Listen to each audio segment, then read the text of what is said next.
მოსწავლის ამღები სასოფლო-სამეურნეო ტექნიკის თანადაფინანსების პროგრამა საქართველოში.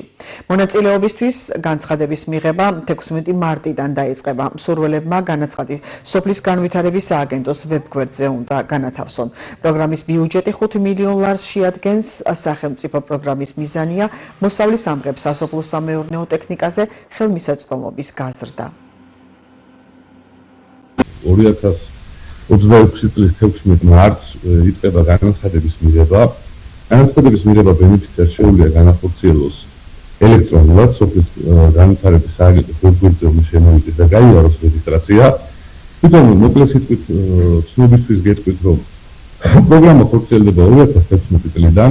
პროგრამის მიზანია მოსწავლის ამღებ ტექნიკაზე ხელმისაწვდომობის გაზრდა. 2019 წლიდან დღემდე დაფინანსებული ყავს 1000-ზე მეტი მოსწავლის ამღები. თანადაფინანსების მოცულობა შეადგენს 52 მილიონ ლარს. პროგრამა, როდესაც გაიხსნება ორშაბათს, გაგრძელდება ბიუჯეტის ამოწურვამდე. ბიუჯეტი შეადგენს 5 მილიონ ლარს. რაც შეეხება თვითონ პროგრამის პირობებს, პროექტის ბენეფიციარი შეიძლება იყოს როგორც ფიზიკური, აგრეთვე იურიდიული პირი, მათ შორის სასოფლო-სამეურნეო კოოპერატივი. თანადაფინანსების მოცულობა არის 250,000 ლარი ერთ ბენეფიციარზე, მაგრამ არაუმეტეს პროექტის ժամოდგირებულების 30%.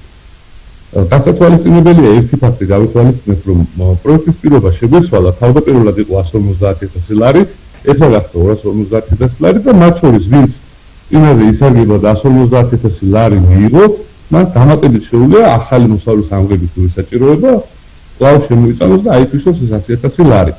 მოსწავლის ამღებში იგულისხმება როგორც ერთწლიანი კულტურის შემთხვევაში, მარცვლეულის შემთხვევაში, კომბაინები, აგრეთვე მრავალწლიანი კულტურების შემთხვევაში მოსწავლის ამღები ტექნიკა, მათ შორის ვენახის და აგრეთვე წნეხამტრეთები.